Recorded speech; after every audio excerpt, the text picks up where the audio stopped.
कहानी की शुरुआत होती है भविष्य में कई हजार साल आगे, जब दुनिया भर के देशों के बीच 60 मिनट वॉर नाम का एक बहुत खतरनाक युद्ध हुआ, जिसमें इंसानों ने धरती को लगभग तबाह ही कर दिया था। इस युद्ध के बाद जो भी लोग जिंदा बचे, उन्होंने मिलकर अपने नए शहर बनाए, जो टायर्स के सहारे एक जगह से दूसरी जगह जा सकते थे। लेकिन फिर कुछ ही समय बाद बड़े बड़े शहरों ने छोटे शहरों और गाँव का शिकार करना शुरू कर दिया, जिसमें वो छोटे शहरों के लोगों को हराकर अपना गुलाम बना लेते थे। मगर एशिया में कुछ शहरों का एक ऐसा ग्रुप था जिन्होंने आपस में समझौता करके हाथ मिला लिए थे, और फिर उन्होंने अपने इलाके के चारों तरफ शील्ड वॉल नाम की एक सुरक्षा दीवार बनाई, ताकि बाकी शहर उन पर हमला ही न कर सके। फिर एक दिन हम हेस्टर नाम की एक लड़की को देखते हैं, जिसे पता चला कि लंदन शहर सेल्ज़किन गांव पर हमला करने आ रहा है। हेस्टर की जिंदगी का एक ही मकसद था, लंदन के हेड हिस्टोरियन थैडियस को खत्म करना। तो वो तुरंत दौड़कर सेल्ज़किन गांव के लोगों में मिल गई, ताकि जब लंदन शहर उन्हें हराकर बंदी बनाए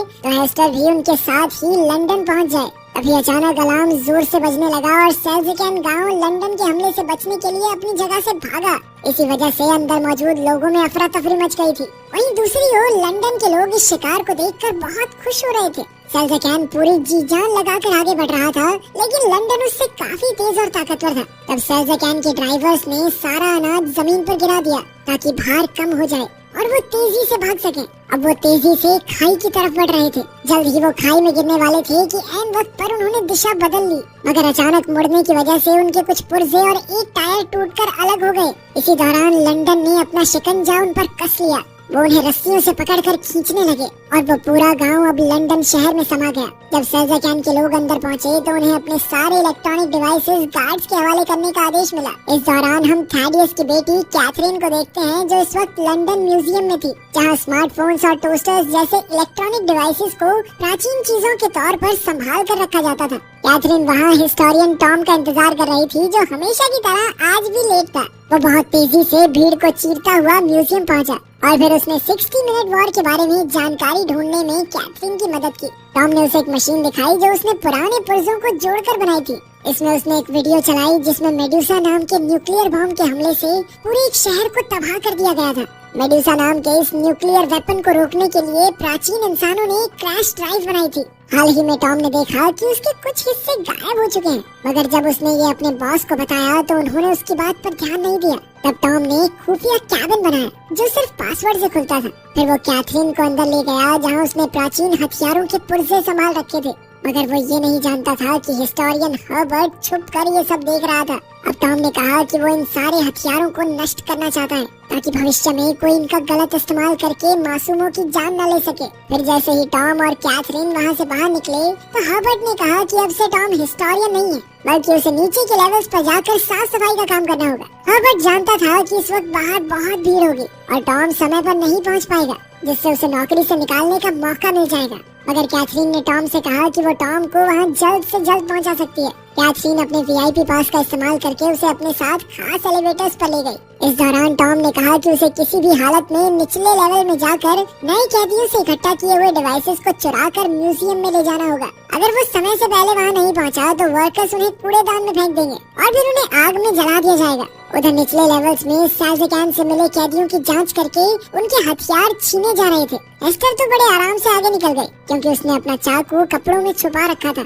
उधर टॉम जल्द ही कूड़ेदान तक पहुंचा और पुराने डिवाइसेस इकट्ठे करने लगा। तभी वहां थैडियस भी आ पहुंचा, क्योंकि उन्हें कैदियों से एक फ्यूजन इन्वर्टर सेल मिला था, जो कि थैडियस के मुताबिक बेहद खतरनाक था। खैर टॉम ने उसे बताया कि इंजीनियर्स ने म्यूजियम में मौजूद सभी सेल्स चुरा लिए हैं, तो थैडियस का कहना था कि वो खुद इस मामले से निपट लेगा। तभी पास में सेल्ज़किन के एक आदमी ने गार्ड को धक्का दे दिया, जिससे वहाँ कैदियों और गार्ड्स के बीच में हाथापाई शुरू हो गई। तब थैडियस ने चिल्लाकर उन्हें रुकने को कहा। इसी अफरा तफरी का फायदा उठाकर हेस्टर थैडियस पर हमला करने के लिए उसके बहुत करीब आ पहुंची।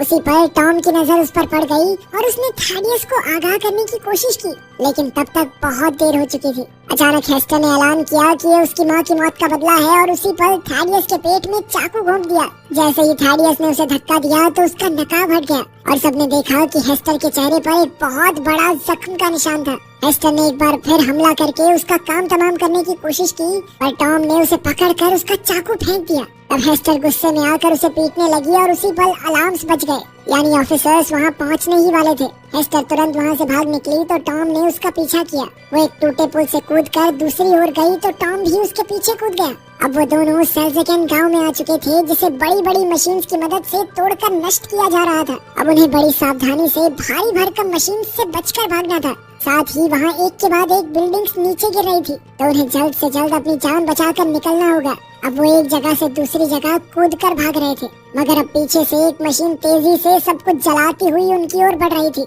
उसी पल हेस्टर फटाफट एक दरवाजा खोलकर अंदर घुस गई और फिर दरवाजा बंद कर दिया। तब टॉम ने पूरा जोर लगाकर दरवाजा खोला और एक बार फिर से हेस्टर का पीछा करने लगा। इसी दौरान हेस्टर ने देखा कि सामने से थैडियस उसे पकड़ने आ रहा था, तो वो उसी पल वापस मुड़ गई। अब वो पकड़े जाने से बचने के लिए कूड़ेदान के कुएं में कूद गई, लेकिन अचानक टॉम ने उसका हाथ पकड़कर उसे बचा लिया। तब हेस्टर ने टॉम को थैडियस से उसके चेहरे के निशान और उसकी मर चुकी माँ के बारे में पूछने को कहा और फिर वो हाथ छुड़ाकर कुएं में कूद गई। कुछ ही पलों में थैडियस टॉम के पास पहुंचा तो टॉम ने हेस्टर के शब्द दोहराए, मगर ये सुनकर थैडियस ने टॉम को भी कुएं में धक्का दे दिया। जल्द ही कैथरीन और बाकी गार्ड्स भी वहां आ गए, पर थैडियस ने उन्हें झूठ कह दिया कि टॉम और हेस्टर रेलिंग टूटने की वजह से नीचे गिर गए। पर उसी समय कैथरीन की नजर बेविस नाम के एक आदमी पर पड़ी, जो पहले से वहाँ छुपा हुआ था। खैर अब कूड़ेदान के कुएं से सारा कूड़ा शहर से बाहर गिरता था, तो जाहिर है कि टॉम और हेस्टर भी वहीं गिरे होंगे। इसलिए उन्हें ढूंढने के लिए एरोप्लेन्स भेजे गए, मगर वो अपने मिशन में नाकामयाब रहे। असल में हेस्टर शहरों के चलने से बने ट्रैक पर छिपी हुई थी और उसने टॉम को पत्तों के नीचे छुपा दिया था। जब एरोप्लेन्स वापस चले गए तो उसने टॉम की जेब से पैसे और चाकू चुरा लिया। उसी समय टॉम को होश आ गया और वो हेस्टर का पीछा करने लगा, तो हेस्टर ने गुस्से में आकर उसे चाकू से धमकाया, मगर टॉम फिर भी नहीं रुका और उसने कहा कि इस वक्त साथ मिलकर आगे बढ़ने में ही उनकी भलाई है। वहीं दूसरी ओर लंदन में मेयर क्रूम ने थैडियस को खूब डांटा, क्योंकि वो अपने मकसद को अंजाम नहीं दे पा रहा था। अब थैडियस अपने सबसे बेहतरीन साइंटिस्ट के पास पहुंचा, जो इस वक्त उसके लिए एक खास हथियार तैयार कर रही थी, मगर उसके पास पुराने इलेक्ट्रिक डिवाइसेस की कमी थी, जिस वजह से उसका काम पूरा होने में कई हफ्ते और लगेंगे। तब थैडियस ने उसे एक फ्यूजन सेल दिया, जो उसे सेल्ज़ेकन के कैदियों से मिला था। फिर साइंटिस्ट ने उसे बताया कि समुद्र किनारे मौजूद एक जेल में एक ऐसा क्रीचर पकड़ा गया है जो आधा ज़ॉम्बी और आधा रोबोट है। वो एक खतरनाक शिकारी है जो हमेशा हेस्टर का नाम चिल्लाता रहता है। अब थैडियस उसी पल प्लेन में बैठकर समुद्र की ओर निकल पड़ा, जहाँ समुद्र के ऊपर लटक रही एक जेल में श्राइक नाम का वो जानवर बंद था। असल में श्राइक को हेस्टर की तलाश इसलिए थी क्योंकि हेस्टर ने एक वादा तोड़ा था, जिस वजह से श्राइक उसे मारना चाहता था।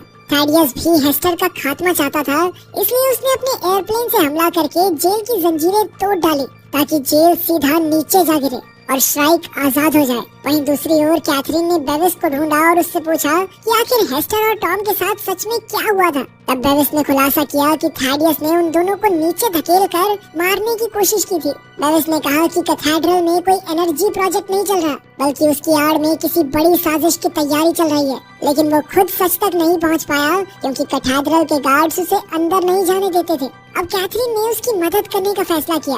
उधर हेस्टर और टॉम आगे बढ़ रहे थे, तो हेस्टर ने उसे जिंदा रहने के लिए गंदा पानी पीना सिखाया। फिर उसने टॉम के साथ अपना खाना बांटा, मगर टॉम काफी घबरा गया क्योंकि ये खाना 1000 साल पुराना था। पर हेस्टर ने उसे समझाया कि पुरानी टेक्नोलॉजी से बना खाना कभी खराब नहीं होता। फिर रात को जब हेस्टर सो रही थी तो उसने एक बुरा सपना देखा, जिसमें वो एक खेत में तेजी से दौड़ रही थी और उसके चेहरे पर लगी गहरी चोट से खून बह रहा था। जब हेस्टर की आँख खुली तो उसने देखा कि टॉम अपने हाथ पैर हिलाकर उनकी तरफ आ रहे 2 गांव को बुला रहा था, ताकि उन्हें पनाह मिल जाए। पर बदकिस्मती से वो हमलावर निकले, जिन्होंने शिकंजे फेंक कर उन दोनों को बंदी बनाने की कोशिश की। उसी पल अचानक टॉम ने हेस्टर को बचाने के लिए उसे धक्का दे दिया और फिर वो दोनों फुल स्पीड में भाग निकले। अब टॉम को ऊपर चढ़ने में परेशानी हो रही थी, तो हेस्टर ने उसे ऊपर खींच लिया। पर जैसे ही टॉम ऊपर आया तो हेस्टर गायब हो चुकी थी। अब दोनों गांव उन पर हमला करने ही वाले थे कि वो पीछे खिसका और अचानक एक सुरंग में गिर गया। असल में हेस्टर और टॉम दोनों ही सुरंग में गिरकर स्कटलबग नाम के एक अंडरग्राउंड शहर में आ चुके थे। कुछ ही पलों में ये शहर भी चलने लगा। पहले तो ड्राइवर और उसकी पत्नी उनके साथ काफी अच्छे से पेश आए, पर जल्द ही उन्होंने हेस्टर और टॉम को एक सेल में कैद कर दिया। वहाँ बैठकर हेस्टर ने टॉम को बताया कि जब वो 8 साल की थी तो उसकी माँ पेंडोरा की मौत हो गई थी। उसकी माँ पेंडोरा एक आर्कियोलॉजिस्ट थी जो दुनिया भर में घूमकर इतिहास के बारे में और जानकारी ढूंढने की कोशिश करती। थैडियस उसका खास दोस्त था और वो अक्सर उससे मिलने आया करता था। पर एक दिन उन्हें जमीन में से एक ऐसी चीज मिली जो बेहद खतरनाक थी। जब पेंडोरा को पता चला कि थैडियस इसका गलत इस्तेमाल करके अपने मंसूबे पूरे करना चाहता है तो पेंडोरा ने बक्सा छीन लिया और उन दोनों में लड़ाई शुरू हो गई। इस हाथापाई में थैडियस के हाथ से एक लैंप छूट गया जिससे पूरे घर में आग लग गई। तब पेंडोरा ने हेस्टर को एक नेकलेस दिया और हमेशा इसे अपने पास संभाल कर रखने को कहा। पर तभी अचानक थैडियस ने उसके पेट में चाकू घोंप दिया। हेस्टर ने अपनी माँ को बचाने की कोशिश की पर थैडियस ने उस पर भी चाकू से वार कर दिया जिससे उसके चेहरे से खून बह चला। तब हेस्टर अपनी जान बचाकर वहाँ से भाग निकली और थैडियस उस खतरनाक डिब्बे को चुरा कर ले गया। कहानी सुनने के बाद टॉम ने हेस्टर से उसका चाकू मांगा और जमीन पर मौजूद एक पेंच निकाल कर एक फट्टा खोल दिया। अब वो यहाँ से कूदकर अपनी जान बचा सकते थे मगर हेस्टर की टांग में चोट लगी थी और वो इतनी नीचे नहीं कूद सकती थी, इसलिए उसने टॉम को अकेले कूद जाने को कहा। मगर टॉम ने उसे अकेला छोड़कर जाने से साफ मना कर दिया और वापस से वो फट्टा बंद कर दिया। इसके बाद वो ड्राइवर और उसकी पत्नी उन्हें एक और गांव में ले गए जहाँ वो उन्हें गुलाम के तौर पर बेचने वाले थे। जब बोली लगनी शुरू हुई तो एना नाम की मशहूर विद्रोही ने कहा कि वो हेस्टर को खरीदेगी, लेकिन बोली लगाने वाला आदमी जानता था कि एना के सर पर बहुत बड़ा इनाम है, इसलिए वो एना को कैद करना चाहता था और एना ने उसी वक्त उसके भेजे में गोली मार दी। इससे वहाँ की भीड़ और गार्ड्स में अफरा तफरी मच गई क्योंकि एना अपनी ओर आने वाले हर आदमी को गोली मार रही थी। तब हेस्टर ने एक मरे हुए गार्ड की बंदूक उठाई और टॉम की जंजीरों पर गोली चलाकर उसे रिहा किया। इसके बाद वो दोनों इकट्ठे भाग निकले और इधर एना ने अपनी बंदूक को एक तलवार में बदल दिया और अब वो उस पर हमला करने वाले हर एक आदमी का बेरहमी से गला काटने लगी। और तो और उसके जूते में भी एक ब्लेड छिपा हुआ था और वो लातों से भी अपने दुश्मनों को सुला रही थी। उधर टॉम और हेस्टर अपनी जान बचाकर भाग रहे थे पर वहाँ चारों ओर छोटे छोटे चलते फिरते गांव थे। वो दोनों जैसे तैसे उनके बीच से होते हुए खुले इलाके में पहुँचे पर वहाँ श्राइक ने उनका रास्ता रोक लिया। अब उनके पास कोई चारा नहीं था, इसलिए वो एक गांव के बड़े से टायर पर कूद गए और फिर दूसरे टायर पर कूदकर एक प्लेटफॉर्म तक जा पहुँचे। मगर श्राइक भी आसानी से उन तक आ पहुँचा, लेकिन इससे पहले कि वो हेस्टर पर हमला करता एना अपना एयरक्राफ्ट लेकर वहाँ आ पहुँची और श्राइक पर गोलियां चला दी। जब ही हेस्टर उसके एयरक्राफ्ट पर चढ़ गई तो एना टॉम को लिए बिना ही वहाँ से निकल पड़ी। मगर हेस्टर उसे मुसीबत में अकेला छोड़ने वाली नहीं थी, इसलिए उसने टॉम की ओर एक रस्सी फेंकी और टॉम उसके जरिए प्लेन की ओर चढ़ने लगा, लेकिन पीछे से श्राइक भी रस्सी पकड़कर ऊपर आ रहा था। अब एना ने हेस्टर को एक ब्लेड देकर रस्सी काटने को कहा मगर हेस्टर ने चाकू टॉम की ओर फेंक दिया जिससे टॉम ने रस्सी काट दी और श्राइक नीचे गिर गया। जब वो थोड़ी दूर निकल गए तो एना ने प्लेन को ऑटो पायलट मोड में छोड़कर हेस्टर के जख्म ठीक किए। एना ने कहा कि मैं तुम्हारी माँ पेंडोरा को जानती थी और उसकी मौत के बाद से ही वो हेस्टर की तलाश कर रही थी। एना को समझ नहीं आ रहा था कि हेस्टर ने इतने साल अकेले कैसे गुजारा किया। तब टॉम को एहसास हुआ कि श्राइक ने उसे पाल पोस कर बड़ा किया है। ये सुनते ही हेस्टर गुस्से से आग बबूला हो गई क्योंकि उसका राज बाहर आ गया था। पर बाद में उसने अपनी कहानी बताने का फैसला किया। अपनी माँ की मौत के बाद हेस्टर अकेली दर बदर भटक रही थी और आखिरकार वो बेहोश हो गई। तब वो श्राइक से मिली तो श्राइक ने उसे पनाह दी और साथ ही उसका नेकलेस भी ले लिया। उसकी गाड़ी में कई सारी डरावनी डॉल्स थी तो हेस्टर ने हिसाब लगाया कि श्राइक शायद खुद को ढूंढने की कोशिश कर रहा है क्योंकि उसने श्राइक के इंसानी रूप की तस्वीर देखी थी। यार अब श्राइक चाहता था कि हेस्टर भी उसकी तरह लोगों को अगवा करे और हेस्टर ने उससे वादा भी किया कि वो दोनों मिलकर ये काम करेंगे। पर एक दिन जब हेस्टर को पता चला कि लंदन उनके करीब आ रहा है और उसमें थैडियस मौजूद है तो वो श्राइक को बिना बताए घर से भाग निकली। उसी दिन के बाद से श्राइक हाथ धोकर हेस्टर को ढूंढ रहा है। खैर कुछ घंटों बाद एना का एयरक्राफ्ट एयर हेवन में पहुंचा जो कि आसमान में बना एक शहर था। यहाँ सरकार से नफरत करने वाले सभी विद्रोहियों ने मिलकर एंटी ट्रैक्शन लीग बनाई थी। तब एना ने उन्हें बताया कि पेंडोरा ने कोई रहस्यमयी सच पता लगा लिया था। इस वजह से उसने एना से कहा कि अगर उसे कुछ भी हो जाए तो उसे हेस्टर का ख्याल रखना होगा क्योंकि सिर्फ वही थैडियस को रोक सकती है। बेचारी हेस्टर को ये याद नहीं था कि आखिर उसकी माँ को ऐसा कौन सा खुफिया सच पता चल गया था। पर जब बाकी विद्रोही मिलकर बातें कर रहे थे कि थैडियस फ्यूजन सेल्स इकट्ठा कर रहा है तो टॉम ने एक अजीबोगरीब निशान बनाया और हेस्टर उसे देखते ही पहचान गई। टॉम ने बताया कि उस रहस्यमय डिब्बे में एक बेहद ताकतवर क्वांटम एनर्जी बॉम्ब है।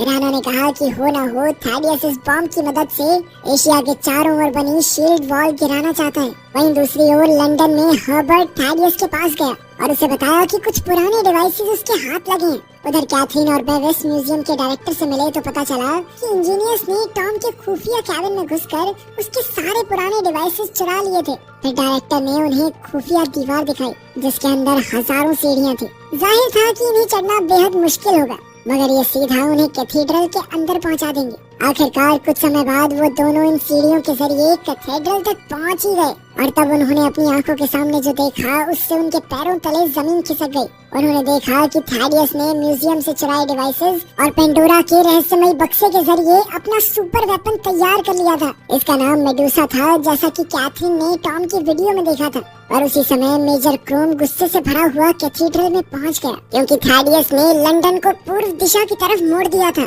अभी अचानक उसकी नजर मेडुसा पर पड़ी तो उसका गुस्सा सर चढ़ गया क्योंकि थैडियस एशिया के साथ महायुद्ध करना चाहता था जिससे चारों ओर तबाही के सिवा और कुछ नहीं हासिल होगा। क्रोम ने उसे इतिहास से कुछ सीखने को कहा और फिर उसने इंजीनियर्स को मेडुसा को बंद करने का हुक्म दिया, पर किसी ने उसकी बात पर ध्यान नहीं दिया। तभी अचानक थैडियस ने उस पर गोली चलाकर उसे बेरहमी से मार डाला।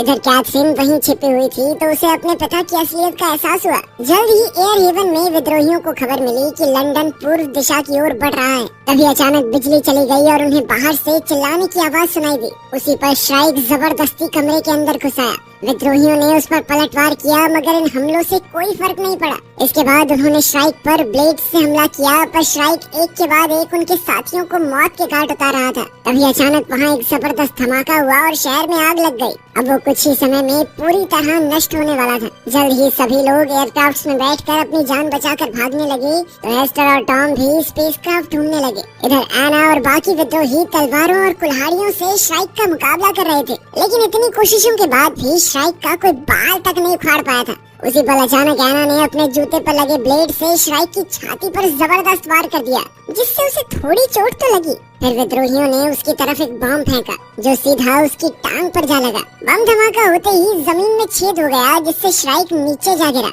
मगर वो ये नहीं जानते थे कि श्राइक वहीं लोहे की रॉड्स के सहारे लटका हुआ था। वहीं टॉम और हेस्टर एना के एयरक्राफ्ट तक पहुंचने ही वाले थे कि ऐन वक्त पर श्राइक उनके सामने आ खड़ा हुआ। टॉम हेस्टर को बचाने के लिए खुद श्राइक का मुकाबला करने लगा और श्राइक ने उसे गर्दन से उठाकर जमीन पर पटक दिया और फिर उसकी छाती पर खड़ा हो गया। लेकिन उसी पल हेस्टर ने श्राइक की टांग को पकड़ लिया और उससे टॉम की जान की भीख मांगने लगी। उसके आंसू देखकर श्राइक हैरान होकर पीछे हट गया क्योंकि उसे एहसास हो गया कि हेस्टर टॉम से प्यार करती है। तभी जख्मी होने की वजह से अचानक उसके सिस्टम फेल हो गए और वो घुटनों के बल आ गया। अंत में श्राइक ने हेस्टर को उसका नेकलेस लौटाया और उसे वादा पूरा ना करने के लिए माफ कर दिया। फिर वो खुद ब खुद वहीं गिरकर मर गया। अब चारों ओर आग लगने की वजह से ये शहर किसी भी पल गिर सकता था। तभी ऐन वक्त पर एना अपना एयरक्राफ्ट लेकर उन्हें बचाने आ पहुंची और आखिरकार वो सब भाग निकले। इधर कुछ ही पलों में एयर हेवन शहर नीचे गिरकर धाराशायी हो गया। फिर अगले दिन उनका एयरक्राफ्ट शील्ड वॉल के बीच बने एक छेद के जरिए होता हुआ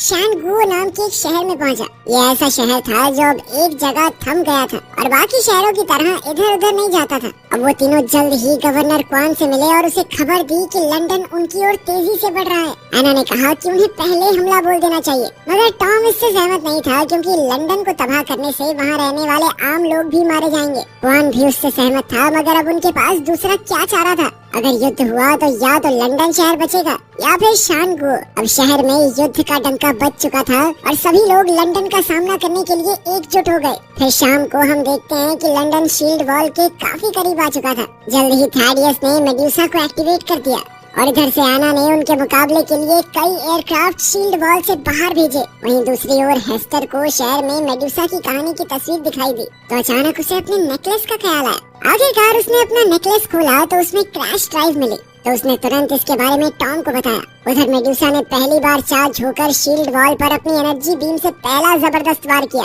इस धमाके में सैकड़ों एयरक्राफ्ट तोपें तबाह हो गई और हजारों लोगों की जान चली गई। इसके साथ शील्ड वॉल को भी भारी नुकसान हुआ और वहाँ जानलेवा आग लग गई। चारों ओर से बिल्डिंग्स और मलबा गिर रहा था जिसमें और भी लोग मारे जा रहे थे। इधर लंदन के आम लोग खूब तालियां बजा रहे थे। अब एक हमले के बाद मेडुसा हथियार को कुछ मिनट चार्ज होने की जरूरत थी। हेस्टर और टॉम ने एना को बताया कि उन्हें खुद लंदन जाना होगा ताकि वो क्रैश ड्राइव की मदद से मेडुसा हथियार को बंद कर सके। अब एना उन्हें वहाँ ले जाने को तैयार हो गई और बाकी विद्रोहियों ने उन्हें चारों ओर से सुरक्षा देने का फैसला किया। जैसे ही वो लंदन के करीब पहुँचे तो थैडियस ने एक बार फिर से मेडुसा से हमला कर दिया। एना और उसके साथी अपने एयरक्राफ्ट मोड़कर बच गए, मगर फिर भी उसकी ऊर्जा से उन्हें काफी नुकसान हुआ। इसके बाद विद्रोहियों ने अपने एयरक्राफ्ट से दुश्मनों का ध्यान भटकाया और इधर एना चुपके से अंधेरे से होती हुई आगे बढ़ रही थी। अब लंदन ने उस पर धुआंधार गोलियां बरसाई तो विद्रोहियों ने भी वैसा ही किया, जिससे लंदन की कुछ बिल्डिंग्स गिर गई और भीड़ में हंगामा हो गया। जल्द ही एक रोशनी ने एना को ढूंढ लिया तो एक विद्रोही उस रोशनी को खत्म करने के लिए आगे आया, मगर इससे पहले वो खुद जानलेवा हमले का शिकार हो गया। इसके बाद बाकी विद्रोहियों ने सभी हमलावरों का सामना किया ताकि एना सुरक्षित कैथीड्रल तक पहुंच सके, मगर इस तरह वो सभी लंदन की फौज की नजर में आ गए और जल्द ही लंदन की फौज ने उन पर धावा बोल दिया और अफसोस वो सभी अपनी जान गंवा बैठे। खैर एना ने जैसे तैसे हेस्टर को कैथीड्रल तक पहुंचाया और सभी गार्ड्स पर गोलियां चलाकर उन्हें मार डाला। फिर वो एयरक्राफ्ट की जिम्मेदारी टॉम को सौंपकर खुद कैथीड्रल की छत पर कूद गई। उधर थैडियस एक बार फिर मेडुसा से हमला करने वाला था कि एना ने अंदर जाते ही उस पर गोली चला दी, मगर एक गार्ड ने अपने सीने पर गोली खाकर थैडियस को बचा लिया। इसके बाद कंप्यूटर ने उन्हें सावधान किया कि सिस्टम बहुत गर्म हो चुका है, तो सभी इंजीनियर्स डर कर भाग निकले। उधर हेस्टर भी आसानी से अंदर घुस आई। इधर थैडियस एना पर गोलियां चला रहा था और कुछ देर बाद वो दोनों ब्लेड से एक दूसरे पर हमला करने लगे। पहले तो दोनों एक दूसरे को बराबर की टक्कर दे रहे थे और अचानक एना की नजर हेस्टर पर पड़ी, जो कंप्यूटर में क्रैश ड्राइव इंस्टॉल कर रही थी, और एना ने थैडियस को उससे दूर रखने का जिम्मा उठाया। मगर इसी मौके का फायदा उठाकर थैडियस ने एना के पेट में चाकू घोंप दिया, लेकिन इतने में हेस्टर ने मेडुसा को बंद कर दिया था। एना ने अपने मिशन को सफल होते देख अपनी आखिरी सांसें ली। अब मेडुसा सेल्फ डिस्ट्रक्शन मोड में चली गई थी, जिस वजह से थैडियस डर के मारे कैथीड्रल से भाग निकला। वहाँ कैथरीन उसके सामने खड़ी थी। कैथरीन के सामने थैडियस का पर्दाफाश हो चुका था और उसने गुस्से में थैडियस को हजारों मासूमों का कातिल बताया। लेकिन थैडियस ने कहा कि मेडुसा के नष्ट होने के बावजूद भी शील्ड वॉल का टूटना तो तय है। उसी दौरान हम देखते हैं कि थैडियस के आदमी लंदन के कंट्रोल रूम में पहुंचे और सभी ड्राइवर्स को मार डाला। अब लंदन शहर बिना किसी कंट्रोल के तेजी से आगे बढ़ रहा था, यानी उनका शील्ड वॉल से टकराना तय था। जब कैथरीन को इसका एहसास हुआ तो वो खुद कंट्रोल रूम में पहुंची और ब्रेक्स लगाने की कोशिश की, लेकिन ब्रेक्स तो टूट चुकी थी। अब उसने टॉम से बात की तो टॉम ने एक नया प्लान बनाया।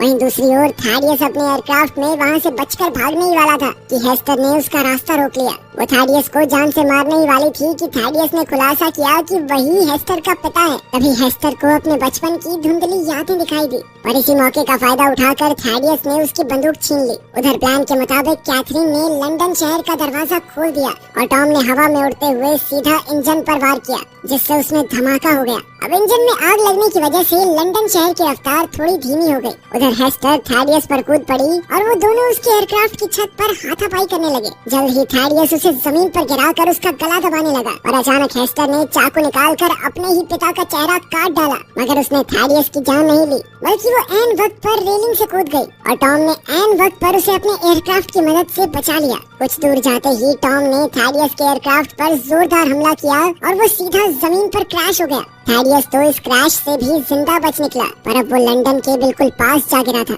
जल्द ही लंदन शहर थैडियस को रौंदते हुए आगे बढ़ा और कुछ दूर जाकर रुक गया। अब शील्ड वॉल में बहुत बड़ा छेद हो चुका था, तो कैथरीन लंदन के बचे हुए लोगों को उस छेद के जरिए एशिया में ले गई। वहाँ कई गार्ड्स मौजूद थे, लेकिन गवर्नर क्वान के हुक्म के मुताबिक उन्होंने अपने हथियार नीचे कर लिए। फिर क्वान ने तहे दिल से उनका स्वागत करके उन्हें अपने शहर में पनाह दी। उधर एना के एयरक्राफ्ट में हेस्टर और टॉम अपना मिशन पूरा होने पर बेहद खुश थे। उन्होंने एक दूसरे से अपने प्यार का इजहार किया और एक साथ दुनिया घूमने का वादा भी। ये आज तक की हमारी सबसे लंबी कहानी है, तो कमेंट्स में जरूर बताना कि कैसी लगी।